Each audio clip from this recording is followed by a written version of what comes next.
When I moved into my cozy suburban neighborhood, I thought I had found the perfect place to settle down. My house was everything I had dreamed of, spacious, with a charming front yard and a peaceful street. At first, the homeowners association seemed harmless enough. A few emails here and there, mostly about keeping the grass trimmed and not leaving out trash bins. Nothing unusual. But soon, I realized the HOA president, Victoria Harper, treated the neighborhood like her personal kingdom. Victoria wasn't just strict, she was power-hungry. If a mailbox was slightly crooked or a flower bed didn't meet her standards, you could expect a fine in the mail. I learned quickly that she loved two things: control and making people's lives difficult. It all started one morning when I stepped outside to find my driveway empty. My car, my perfectly parked, legally registered car, was gone. Panic shot through me as I scanned the street. Had it been stolen? My heart pounded as I rushed back inside and grabbed my phone. A few calls later, I learned the ugly truth. The HOA had towed my car. I was furious. There was no warning, no notice. Just like that, my car was gone. I stormed over to the HOA office, a small building on the edge of the neighborhood, and demanded answers. Victoria sat behind the desk, a smirk on her perfectly made-up face. "You violated the overnight parking rule," she said, her tone dripping with fake politeness. "What rule?" I snapped. I had read the bylaws cover to cover when I moved in. There was nothing about overnight parking. She folded her hands neatly. "We updated the regulations last month. Didn't you receive the email?"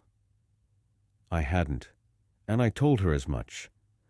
"Well," she said, her smile widening, "you can collect your car at the impound lot, but of course you'll need to pay the fine. Rules are rules." I clenched my fists. This wasn't about rules. It was about power. Victoria enjoyed making people bend to her will. I paid the $350 fine and retrieved my car, but I vowed that day I wouldn't let this slide. A week later, I began digging. I pored over public records, property lines, and zoning laws. That's when I found my opening.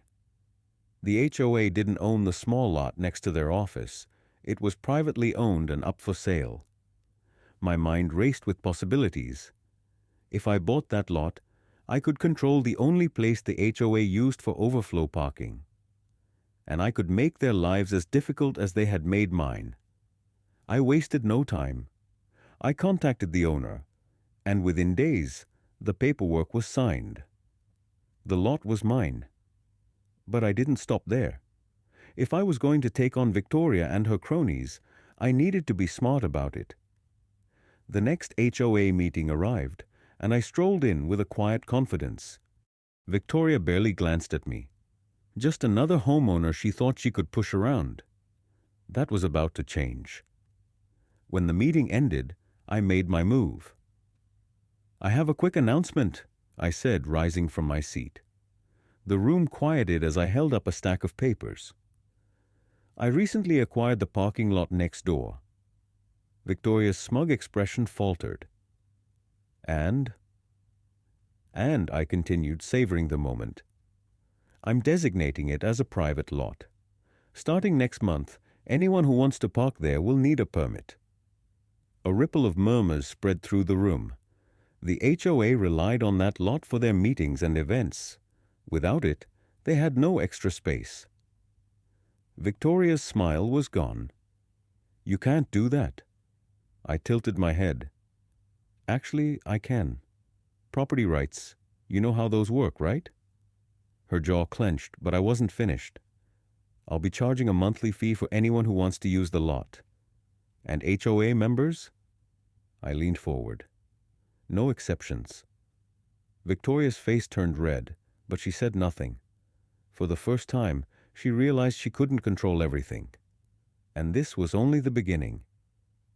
The days after my announcement were surprisingly quiet. Too quiet. I knew Victoria wouldn't let my stunt go without a fight, but I was ready. Owning that lot wasn't just about revenge. It was about sending a message. I wouldn't be pushed around. A week later, I received an official letter from the HOA. My stomach twisted as I opened it, half expecting some new bogus fine. Instead, it was a notice demanding I maintain the aesthetic standards of the neighborhood on my newly acquired lot. Failure to comply, it warned, would result in escalating penalties. I laughed out loud. Victoria was desperate, but two could play this game. I hired a landscaping company the next day. Within a week, the lot was transformed. Neatly trimmed hedges, fresh gravel, and a sleek new gate. I even had a sign installed. Private property, permit holders only. Violators will be towed. The irony wasn't lost on me. I made sure to send Victoria a copy of my property deed along with a formal notice. As the legal owner, I had full rights to enforce parking regulations. And since the HOA had no legal claim to the lot, there was nothing she could do. A few days later, I got my first taste of victory. It was the morning of the monthly HOA board meeting. I sipped my coffee and watched through my window as board members pulled up to the office, only to realize the lot was locked. Confused, they circled the block searching for parking. Victoria arrived last, her sleek black SUV crawling to a stop in front of my gate. I strolled outside, keys in hand. "Morning," I said, feigning innocence. Her eyes narrowed. "Unlock it." I leaned against the fence. "Sorry, this is a private lot. Permit holders only." "You can't be serious," she hissed. I smiled. "Dead serious. But hey, I'm feeling generous. HOA members get a discounted rate, $200 a month. Or you could try street parking, though I hear the city's been cracking down." Her nostrils flared. "You think you're clever?" "I know I am." I dangled the keys in front of her before slipping them back into my pocket. "You towed my car without notice, Victoria. Consider this. Balance." She glared at me, but said nothing. She knew she was stuck. For the next month, the HOA board scrambled. Some members begrudgingly paid for permits. Others resorted to parking blocks away. Victoria, of course, refused to pay, but that only made her life harder. Without the lot, the HOA's operations became a mess. Meetings were delayed, events were cancelled, and the other homeowners, they were starting to turn against her. I could feel the tide shifting, but I wasn't done yet. One night, I received a call from my friend Mark. He worked in the city zoning office, and thanks to him, I had access to some valuable information. The HOA had been using that lot for years without proper authorization. Technically, it was a violation. And with a little paperwork, I could make their lives even worse. I filed a complaint the next day. It didn't take long before a city inspector showed up at the HOA office. I made sure to be outside when Victoria arrived. "What did you do?" she snapped, stepping out of her car. I shrugged. "Nothing illegal. But apparently, using private property without proper zoning approvals is a big no-no." She stormed inside, but I knew the damage was done. The HOA was under review, and until they resolved the zoning violations, they couldn't use any external properties, including mine. I had taken away their power, but I still had one more move to make. Victoria might have thought she could control everything. But now, the HOA was unraveling, and I was just getting started. Victoria's frustration was becoming more obvious with every passing day. The once unshakable HOA president was starting to crack, and I loved every second of it. Without access to the parking lot, the HOA's operations became a chaotic mess. Board members complained about walking long distances to meetings, and residents grew annoyed with the disorganized management. The community, once tightly controlled by Victoria's iron grip, was slipping out of her hands. But I wasn't done yet. I wanted to make sure she felt the same helplessness I did when they towed my car. And lucky for me, I found the perfect way to push her over the edge. One afternoon, while reviewing the lot's property records, I found a gold mine. The HOA had been relying on that lot not only for board meetings, but also for guest parking during community events. Without it, they were in violation of their own bylaws, and if they didn't find an alternative soon, they could face major penalties, or worse, be dissolved altogether. I smiled to myself. It was time to raise the stakes. I contacted a local towing company and struck a deal. Any vehicle parked on my property without a permit. Immediate towing. No exceptions. I even paid extra to make sure they prioritized my lot. The first casualty came during the HOA Spring Festival. I made sure to sit on my porch, sipping lemonade, as car after car pulled into the restricted lot. Victoria, already stressed from managing the event, didn't notice until the first tow truck arrived. I'll never forget the look on her face when she realized what was happening. She marched straight toward me, her heels clicking against the pavement. "This has gone far enough," she snapped. "You're deliberately sabotaging us." I leaned back in my chair. "I'm just enforcing the rules, Victoria. You of all people should appreciate that." Her face turned red. "We need that lot for community events. You're being petty." I laughed quietly. "Petty? Funny, I thought it was just following regulations." "Isn't that what you said when you towed my car without warning?" She opened her mouth to argue, but stopped herself. She knew she couldn't win. Legally, I was in the clear, and she couldn't touch me. That evening, I overheard several board members arguing in the parking lot. Some wanted to negotiate with me. Others were furious at Victoria for letting things spiral out of control. The tension was boiling over, and I knew her days as HOA president were numbered. A week later, I got confirmation. A handwritten letter was slipped under my door, an invitation to the next HOA meeting. But this wasn't an ordinary meeting. Word around the neighborhood was that the board had called a vote of no confidence against Victoria. I wasn't going to miss that. When the day arrived, I strolled into the HOA office like I owned the place, which in a way I did.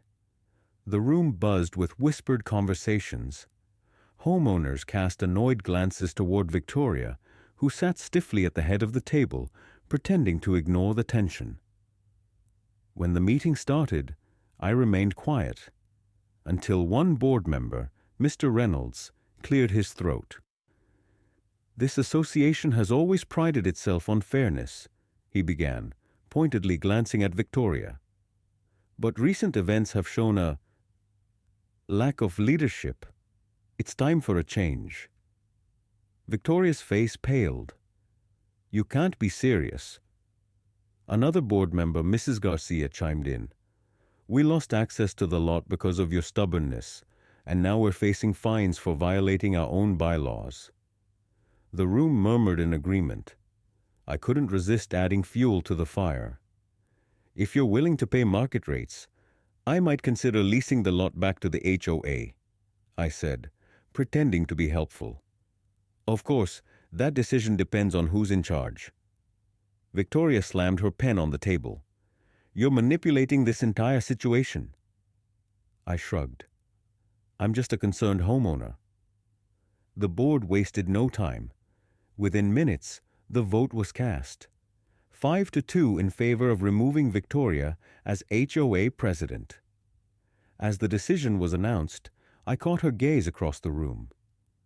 For the first time, she looked unsure, like the foundation she built was crumbling beneath her. She stood up, stiff and silent, before storming out. I allowed myself a small, satisfied smile. The mighty Victoria had finally fallen. But I wasn't finished yet. The HOA was under new management, and I had one last move to make sure they would never cross me again. With Victoria out of the picture, the HOA scrambled to pick up the pieces. Her iron grip was gone, but the mess she left behind wasn't. The new president, Mr. Reynolds, seemed more reasonable, at least on the surface, but I knew better than to trust anyone in power. I wasn't done making my point. They needed to understand that no one, especially not the HOA, messes with me without consequences. A week after Victoria's downfall, I sent an official letter to the new board. It was polite, professional, but my intentions were clear. I was offering to lease the parking lot back to the HOA, but at a price they wouldn't soon forget. I named my terms: a monthly payment that was double the market rate and a binding agreement that no homeowner, including myself, could be fined or towed without written notice and a fair hearing. In other words, they could have their precious lot back, but only if they gave up their power to harass me ever again. I expected some pushback. What I didn't expect was how quickly they folded. Within days, Mr. Reynolds called to negotiate, but I knew he had no real leverage. Without my lot, they were drowning in complaints from angry residents who had nowhere to park during community events. Not to mention the growing fear that the HOA might face legal consequences for failing to meet their own bylaws. So I stood firm. No discounts, no compromises. By the end of the call, he gave in. They would pay every penny I demanded. And just like that, the lot was mine. But the power was theirs to lose. The next board meeting was different. Gone were the cold stares and the smug superiority. Instead, Mr. Reynolds greeted me with a forced smile, offering me the floor as if I was some honored guest. The other board members barely met my gaze. They knew I had them right where I wanted them. "I appreciate the board's cooperation," I said smoothly. "It's always best when we can resolve matters peacefully, don't you think?" Mr. Reynolds coughed awkwardly. "Yes, peacefully." Victoria, of course, wasn't present. Word around the neighborhood was that she had taken an extended vacation to clear her head. Some people whispered that she was too embarrassed to show her face. Either way, I didn't care. She was gone, and I had won. But the best part? I wasn't just profiting off the HOA. I was controlling them. Every time one of those board members parked on my lot, they did so by my rules. If they stepped out of line, I could revoke the lease and throw their entire operation into chaos again. And I made sure they knew it. One afternoon, I happened to catch Mr. Reynolds inspecting the parking lot. I walked over casually, enjoying how his expression tensed when he saw me. "Everything all right?" I asked innocently. He forced a smile. "Just making sure everything's in order." I nodded. "Good. Wouldn't want any misunderstandings after all. You know how tricky these rules can be." He didn't respond, but the message was clear. I was no longer just a homeowner to be pushed around. I was a force they couldn't ignore. As I walked back to my house, I took a long look at the lot I now controlled. What once had been a symbol of their power had become my trophy, a reminder that no one, not even a petty HOA, could get the best of me. And the best part? Every time the HOA cut me a check, it felt like my own little victory all over again. But I wasn't just in this for the money. I wanted something else, something bigger. I wanted to make sure no one else in the neighborhood suffered under the HOA's heavy hand. And I had a plan to make that happen. Owning the parking lot gave me control, but I wasn't done yet. The HOA had spent years bullying homeowners, and I wanted to make sure their reign of terror came to an end, for good. I started by digging deeper into their operations, public records, financial reports, and even old meeting minutes. I left no stone unturned. What I found didn't surprise me. The HOA's finances were a mess. Victoria's obsession with power had drained their reserves. Legal fees from petty fines, maintenance costs they couldn't cover, and the overpriced landscaping company, likely one of her personal friends, had bled them dry. And now, with my expensive lease on the parking lot, they were teetering on the edge of bankruptcy. It was the perfect time to strike. I reached out to a few neighbors, ones I knew had suffered under the HOA's rules. The retired veteran who got fined for an American flag that was too large. The single mom who was threatened over her kids' sidewalk chalk drawings. The elderly couple who were harassed over their front garden. People were angry, and I gave them a voice. I organized a quiet but powerful campaign. We started a petition calling for a community-wide vote to dissolve the current HOA board. The moment word got out, the floodgates opened. Neighbors who had been too scared to speak up suddenly found their courage.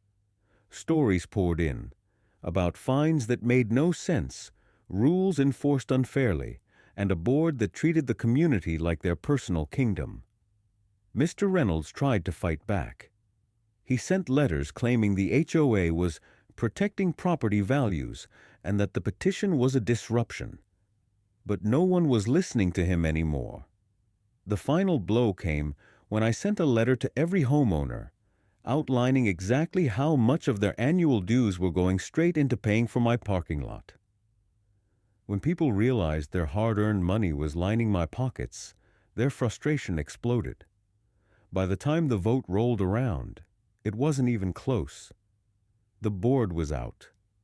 A new group of homeowners, fair, honest people, took over. I made sure to stay out of the spotlight, but everyone knew who had pulled the strings.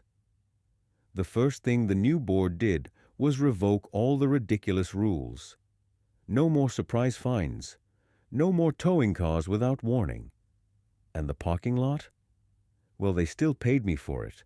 But now, it was for the benefit of the entire neighborhood, not just the HOA's power games. With the old guard gone, the atmosphere in the neighborhood shifted overnight. People who had once been on edge began to relax. Kids played freely without their parents worrying about fines. Homeowners painted their doors whatever color they liked. And me? I enjoyed every minute of it. One day, as I was tending to my front yard, Mrs. Thompson, the elderly woman who had been harassed about her garden, stopped by with a warm smile. "I don't know how you did it," she said, "but thank you. This neighborhood finally feels like home again." I smiled back, feeling a rare sense of satisfaction. Just looking out for all of us. The HOA had tried to break me, but in the end, they only made me stronger. And every month, when that hefty lease check landed in my account, I was reminded of one simple truth. Sometimes, the best revenge is owning the very thing they tried to take away. Even after the old HOA board was gone, I kept the parking lot under my name. Not out of spite. Okay, maybe a little, but mostly because I liked knowing I had the power they once abused. Victoria and Mr. Reynolds? They vanished like a bad memory. Rumor had it that Victoria moved to a different city, her pride too bruised to stay where she no longer held power. Mr. Reynolds tried to join another HOA in a nearby neighborhood, but apparently his reputation followed him. No one wanted his expertise anymore. Good riddance. With the new board in place, life in the neighborhood felt different. It wasn't just about the rules being fair. It was about the sense of community we'd built while standing up against the people who had tried to control us. Neighbors who barely spoke to each other before became friends. Weekend barbecues became a regular thing. I even let the new HOA use the parking lot free of charge once a month for community events. A little reminder that power could be used for good. One Saturday afternoon, while I was relaxing on my porch, a sleek black car pulled up to the curb. For a second, I thought the HOA had sent another letter, but when the driver stepped out, it wasn't a lawyer. It was Derek, the same guy who towed my car, the one who kicked off this whole mess. I raised an eyebrow as he walked toward me, looking more nervous than I'd ever seen him. "Hey," he said, clearing his throat. I guess you won." I leaned back in my chair, enjoying the moment. "Looks like it." He scratched the back of his neck. I actually came to say, sorry. I was just following orders, but it was still a jerk move." For a second, I considered giving him a hard time, but the truth was, I'd already won. Dragging it out wasn't worth it. "Apology accepted," I said, surprising even myself. He looked relieved. "Thanks. By the way, if you ever need a tow on the house," I laughed. "I'll keep that in mind." As he drove away, I thought about how much things had changed. The person I was when they towed my car, the one who felt powerless and angry, was gone. I wasn't just a homeowner anymore. I was the person who turned the tables. And every time I walked past the parking lot, I felt a quiet satisfaction knowing it wasn't just a piece of asphalt. It was proof that sometimes, when people push you too far, you push back and win. In the end, I didn't just get revenge on the HOA. I owned them. And I was never letting anyone push me around again.